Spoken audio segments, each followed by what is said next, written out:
Welcome back to the Kings of CONCACAF podcast. I'm your host, Nate. Today we have guests Harrison and Ian from Xavier University. Start off, name your favorite club team and your favorite current U.S. men's national team player. Harry, you want to go first? Yeah, I'll go. I'm a Chelsea fan, and I'd say my favorite player is definitely got to be Pulisic. Kind of goes hand in hand, Chelsea and Pulisic, so. Fair enough. What about you, Ian? So right now my favorite club is Barcelona, which is pretty tough for me to say. But my favorite U.S. men's national team player would have to be Yunus Musa. I just love the way he plays and how attacking he is. So yeah, that's a great shout. He's fantastic. I was a little upset that he didn't start today, just because I like him a lot. But it is what it is. We got the win, so that's all that really matters.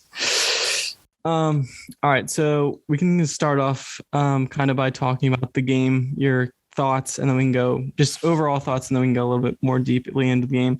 I'll start by saying I thought that we played well, we got the job done, but I will say it's hard to really gauge how good this team is just because Honduras is so bad. So it was a commanding victory, but it's kind of hard to say when you play a team like that. But I think we got 3 points and we dominated and we did kind of what we should do. So that's definitely a plus. Yeah, I also think it was super cold. So that had definitely an impact on the game. You said Honduras is already eliminated. So they really had nothing to play for. And we for some reason even rested some of our best players and we still went out there and performed. So I thought that was good. But I still think Jordan Morris starting was kind of a weird thing over Pulisic, especially since Greg said that this was a game that we needed to win, but I don't know. Yeah, I was also scratching my head about that a little bit. I think just because Pulisic has, kind of not played very well the past two games. So I think maybe Berhalter was we need a change, but I don't know about Morris. I know I probably would have picked Aronson over Morris because he's played well in that left wing position in the past. But I mean, didn't end up, really mattering. Morris kind of didn't really do much of anything all game. He was pretty inactive. He had that one chance that was saved by the Honduras goalkeeper. That's really all that he did. So, I mean, and then obviously we don't have when Pulisic came on. But yeah, what about you, Ian? What was your thoughts? Yeah, like you said, we got the job done, beat a team that we should have beaten easily 3-0.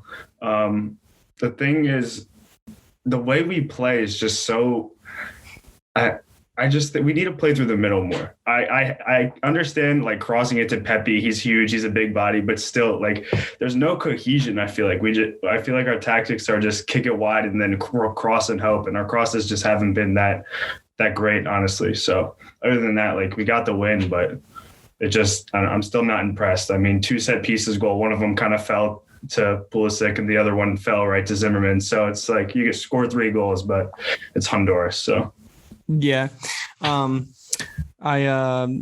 totally agree with that. I think that there has to be some sort of change. Like you said, play through the midfield, find the number 9, find Pepe's feet, find Ferreira's feet, find other people's feet in behind, not even in, but behind, because you had to play over the top, but they don't even play over the top that much. You saw the one time Weah made a run in behind and Acosta played a perfect ball into him and it created a chance. And I think that when you just continuously cross the ball over and over, it becomes really predictable. And now today it didn't really matter because Honduras was bad, so we got chances off crosses, but I think that the point of attack needs to be changed because especially when we go that second game in March, Mexico, it's they know what's going to happen. You can't just let that happen. Or actually, no, Mexico's the first game, I think, but I think Panama's the second game. But either way, I mean, both of those teams are significantly better than Honduras. So I think that something needs to be changed. I'm assuming it's tactically because Berhalter ball is not exactly great. So I'm hoping that he can change and look at the film and realize all right, this is not really working. But yeah. Go ahead. Yeah, I just think CONCACAF is obviously it's not great, but they're tough games, especially the road games, the environments. But I think we will qualify for the World Cup. It's just when you play those big European giants, like France definitely, and like Germany and England. Like we're gonna have to we're gonna be in a group with one of those big teams, maybe even two, maybe even three. It just depends. Like all the teams that are be in the World Cup are gonna be good.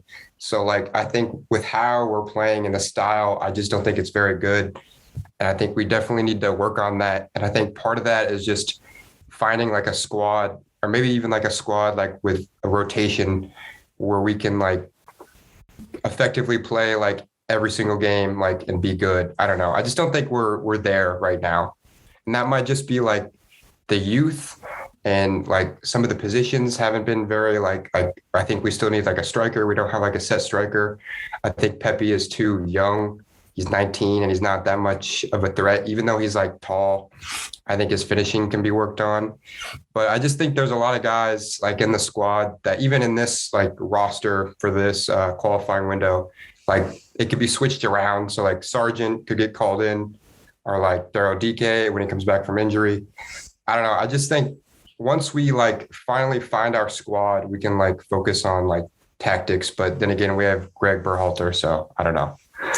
Yeah, I mean, I definitely agree. I think that we're not quite there yet. I definitely don't think we've played our best game that we can play. That game, the Mexico game in November, that you both were at, which is pretty sick. But that game, I think, is the most complete that we've played so far with this group of guys. I still don't think they played at their highest level, because I think like on their best day, they could go out and compete. I'm not saying beat, but they could definitely compete with any team in the world. That's like the talent that they have. The talent pool is crazy, but they haven't really been able to put it together. I think that has to do with tactics, but that also has to do with like Greg just loves to change the lineup around, and that can be good in some ways because if you have the depth, it works.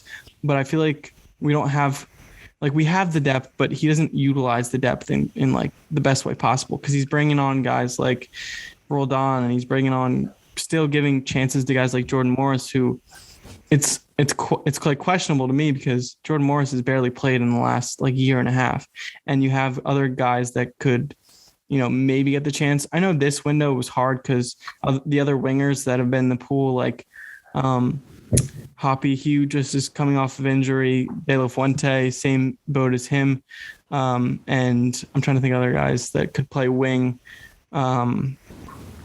Joe Aquini can play wing. He's not really been in the squad for Ken, so it's hard. But I think that in March everyone will be healthy. Hopefully, fingers crossed. Gio Reyna will be back by then, and we'll kind of have finally the complete squad. So I'm excited for that. Yeah. Yeah. Can I add to the Greg slander real quick? Yeah, go ahead. I love Greg slander. I just don't know how you play. What is it? 11 games now? Yeah. For World Cup qualifying, and still not have an identity or like know what you want to do going in. It just seems to me that the game is like so like free flowing that there's not really like any tactics, because sometimes you'll see like McKinney and Musa carry the ball through like 10 guys and just dribble the whole team, but then no one else is following them in behind, or it's just so like nonchalant effort wise. Like I want a manager who's on the like coming out of the box, like yelling at the team to press everything. It's just, I just don't think like it's not inspiring, and it's that we just don't have an identity. We just kind of kick the ball in the middle and hope, and it's pretty hard to watch sometimes. Yeah, I definitely agree. I think it's weird because like this team could be, like I mentioned, I think this team could hang with anyone, and like we don't really play like we can hang with anyone because we haven't just played like our full potential. And because like he just doesn't like expect enough out of the players. Like his tactics are weird. He doesn't like inspire, I guess you could say. He's not the type of coach that you like want to play well for. Like I've had coaches in the past where I'm like, oh, he's awesome, like I want to play well for him, but I feel like he's not necessarily respected in the locker room. At least it seems that way, because they don't play inspired.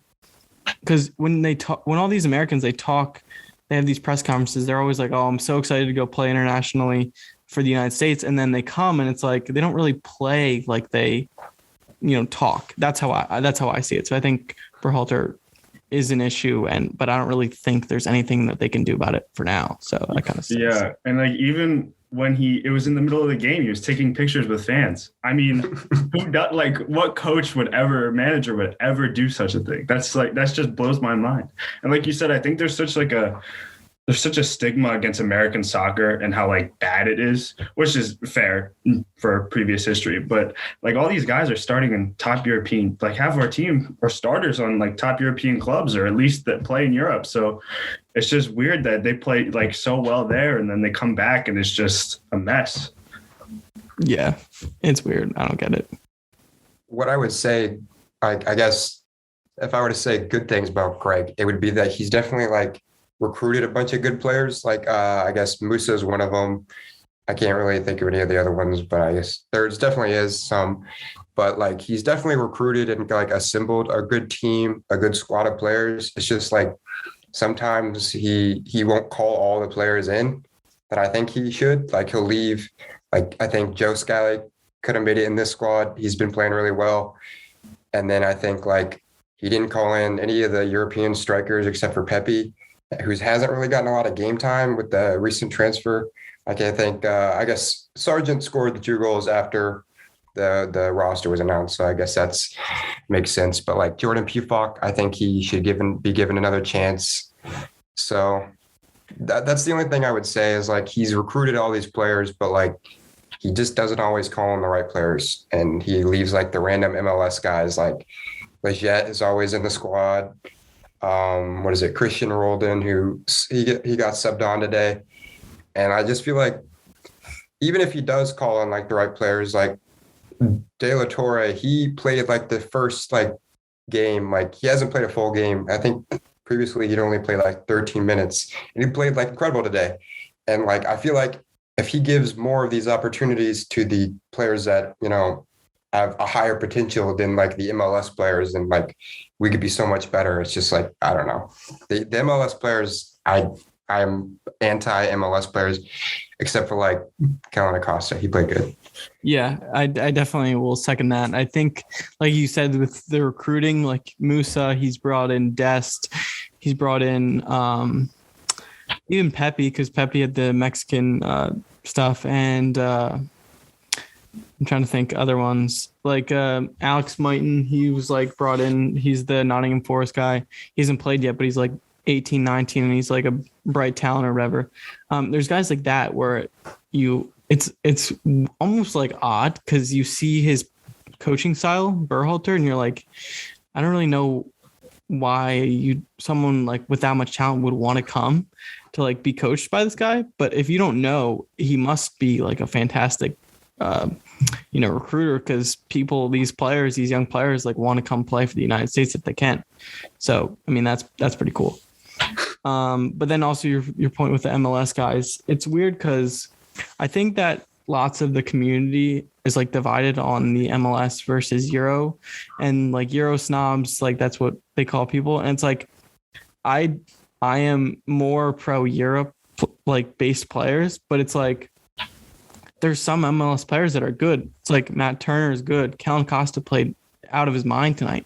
He's pretty inconsistent, but when he plays well, he plays like he could be a quality midfield in Europe. So it's like, I'm fine with him getting called in. Miles Robinson, I want him to get called in. But there's guys where like Leggett, who had a stretch of like maybe a month and a half, like in January, in those like when he scored like 3 times in I think 4 games or whatever it was.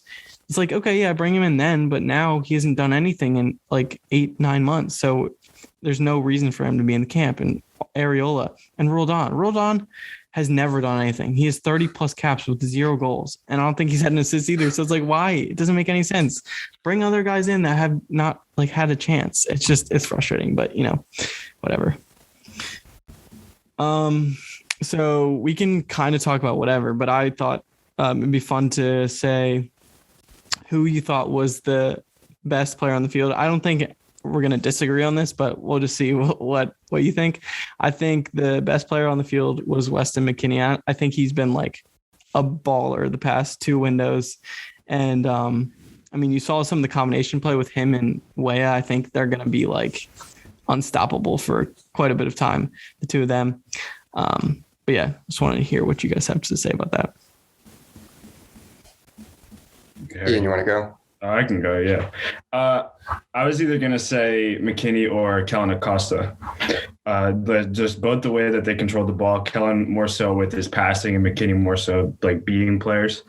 Like McKinney just looks so composed today. I mean, honestly, it's just every game. You can just tell he's kind of a level above most players on the field when he plays. So it's just nice to see that at least we have definitely a foundation there to build on in the midfield because, like I said, he played out of his mind today. So. Yeah, I would just agree with both of those. I think like the whole midfield, like the midfield trio of Acosta, McKinney, and then De La Torre, they were obviously like, for me, the best three players on the pitch the whole game. And then I would probably have to say like Kellen Acosta is my man of the match. But like McKinney and De La Torre all are very, very close. So I just think like he can play really well in games, and he can play like he can be in a game and kind of disappear. But I think today was one of those days where he played like amazing. So if he can be more consistent, I would be like he could compete with like Tyler Adams for the CDM role. But I don't know if that'll happen. But for me, if he plays like this every game, or he will, if he gets the opportunities again, then he could. But I don't know. We'll see. Yeah, no, I definitely agree with that.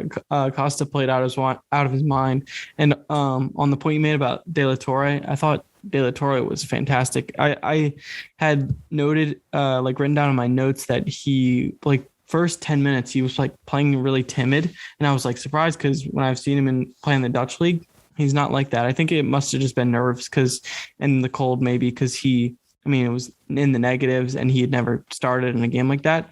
But then he started to seek out the ball and he was like playing passive and he started to seek it out, would get the ball, would move it forward like phenomenally. So I was really impressed with the adjustment that he made and was playing much more aggressive after like that 10, 15 minute mark, and was a difference maker, I think, overall.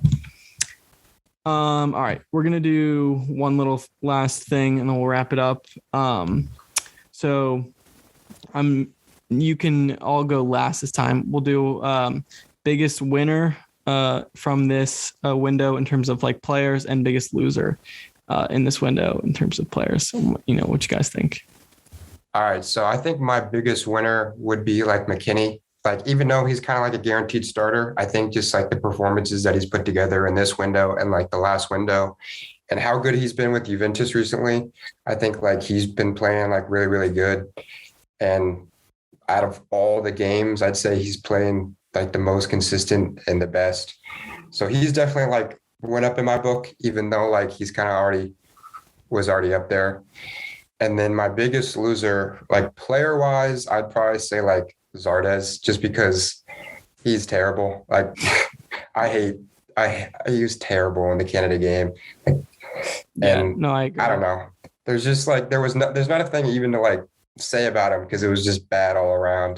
Mm-hmm. But if I had to just say like a loser just in general, I would say Greg Berhalter. He just like, I don't know. I just don't think these games have shown me that like it wasn't good enough coaching wise. Because I know we have the good enough players, to play against good teams and to compete at the highest level. It's just like that the tactics that we are playing with aren't very good.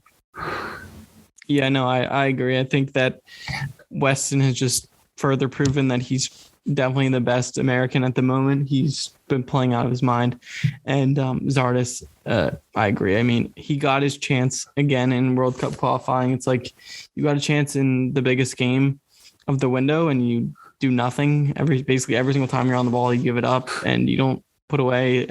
I don't know I can't remember specifically if he had missed any chances, but he wasn't putting himself in position where he had a chance. So that's definitely bad. And I agree. Berhalter, I think he was talked on like major ESPN shows. It's like when you get like noticed like by Stephen A. Smith, it's like you're obviously doing something wrong. It's like, so I think he was definitely a loser. I will say the result tonight probably is going to cushion that, the statements that he made just because they got a big result when they needed it. So it's not going to seem quite as bad. But I think that he's very lucky that the Canada game was not third, because I think if it was switched, I think that, he could be in some trouble. But yeah. Any thoughts there, Ian? My turn. Yeah, I'd say my biggest winner personally would be Tim Weah. I just think he's really been able to show himself that he's not kind of like a co-star to Pulisic up front, and it's more so like 1A and 1B. I feel like his creativity is really underrated. And I mean, like, he kind of lacks the ability to finish in front of goal, but like that'll come with time. He's still fairly young. So, I mean, just like even today, you see him just dancing around players just for fun at the end. Like, he's so creative and fun to watch. And I think that kind of play up front will lead others to play better too, because you know, if you're passing to the guy who's doing all the work, it'll inspire you to, you know, do even better, work harder on defense, stuff like that. So he'd definitely be my biggest winner. And my biggest loser, I'd probably say Jordan Morris. Now, it might be a little unfair because he's coming off an ACL tear, but God, if you start in front of Christian Pulisic and you pass the ball out of bounds 3 times and do nothing all game but press, it's just hard to watch. That's really all I have to say about that. But he's more so like just a loser in general than the yeah, definitely. No, I definitely agree. Weah I think that's a good take. I think he has basically solidified that starting role. Like, I don't think anyone's taking that from him, and it's crazy to think about because it's gonna be interesting in March when Gio comes back. It's like, does Gio not start? And I don't know. I guess it probably all depends on how they play in club over the next month and a half. But I think right now, Gio Reyna's not starting. And I think it's going to be Pulisic. I don't know, maybe Pepe. I think that number 9 is back up for grabs. Obviously, you had Pepe that he kind of locked that up for a couple windows because he played so well in that first one. But I think now, I mean, he hasn't scored in quite a while. I mean, Ferreira was brought in. He didn't really impress this window. So I think that's definitely up for grabs again. I think maybe PFOC could get called in because he's been consistent. So I think he deserves it. If Sargent can keep his form when club starts again, I think he deserves a call in. But yeah.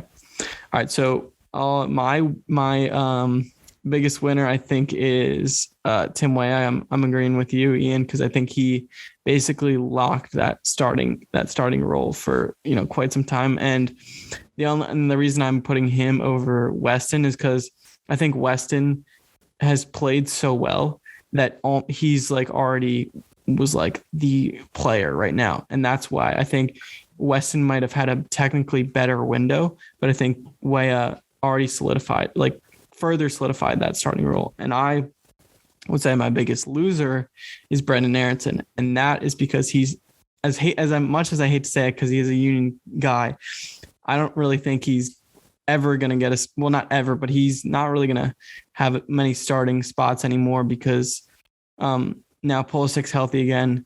Weah is not going to not start. And Gio Reyna will be back. So I think his playing time will significantly drop, and he hasn't scored since September, which is definitely a negative on that part too. And I love him. He's one of my favorite players on the team, but he just hasn't really put in a good performance in September for the national team. I mean, he's been fine, but I think that he definitely isn't going to get nearly as much playing time in the next window, which is unfortunate because I think he's a good player. But in terms of,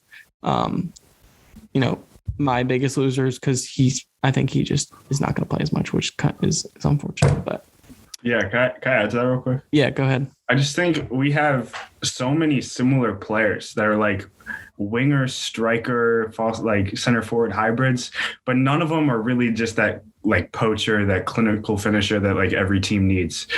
Like Aronson, Pulisic, Weah, they're all kind of shaky in front of net. And like we said, Pepe, we thought was going to be that guy, but it hasn't really turned out that way since. So it's just so interesting. And Gio too, like we need like a poacher, like a real number 9. And I think if I had to pick anyone, honestly, Weah has played 9 before. So maybe you slide him into the middle, but then again, it's just so hard to put them all in. Like you said, it's just hard. Yeah, no, definitely. It's gonna be hard. I mean, it's honestly a good problem to have when you have that many quality players up in the attacking, front trio or however many decides to play. So it's a good problem to have, but it's also hard because you want to utilize all your best players, and you can't really do that because I think we have the most quality in the attacking place. So there's going to be guys that aren't going to get much playing time that, could potentially get playing time. So who knows? Yeah, I think it'll be interesting when Arena comes back, and then, you think about like where does he fit in now that he's been out for such a long time, and you got Weah who's played on the wing, very well for a long time. Pulisic hasn't had an injury, and he hopefully won't have another one. And then, you throw in Reina, and do you throw him at a winger? Could you put him like in the middle? Maybe, I don't know. I just think there's a lot of players that, like, Reina has definitely like suffered a lot just because of the injury, like especially in the national team. And I don't know if he can come back from that. But also just Aronson as well. He played really well for that span of games. I can't remember which window that was, but I just I think the other players ahead of him now have a higher ceiling and potential, like Weah, and obviously Pulisic, I just think is like the best on the team. So I don't see him coming back, but I still think he's good enough to be in the squad, and maybe we can find him more of an essential role, because he plays kind of in a central role, like behind the strikers and Salzburg. So I don't know. I guess we'll see. Also, he might go to Leeds after the end of the season. So, yeah, no, definitely. I think Aronson definitely deserves a spot because he is like that motor that just basically can run and just press. So he definitely deserves a spot. I just think that it's going to be much harder for him to get a starting job now that Weah's in such good form. Gio's coming back.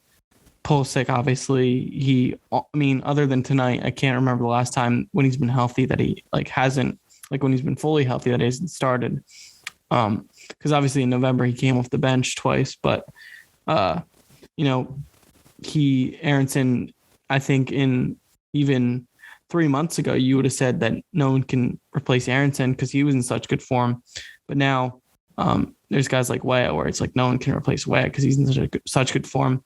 And like McKinney and I don't really know if there's anyone else. I think Anthony Robinson played really well this window, but there's not really anyone that I feel like could even really compete. I mean, Joe Scally can play left back, but I mean, Greg doesn't even bring him in. So it's hard to really say there's competition there because there isn't.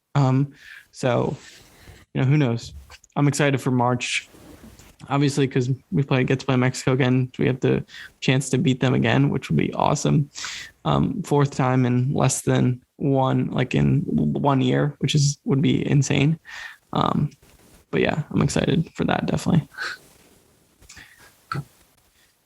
All right. I don't know if you guys have anything else to say before we close it out. I can let you make some closing comments about the game, about whatever you want, and then we'll close it out. Yeah. What do you think about the transfer rumors? Like, do you think Aronson will leave and go to Leeds after the season, or do you think what are the other rumors? I think Matt Turner is that confirmed? Matt Turner to Arsenal, was that one of them? Matt Turner to Arsenal is confirmed, and I think so. Originally, I would have said I don't want Brendan Aronson to leave Salzburg quite yet because Leeds is fighting a relegation battle.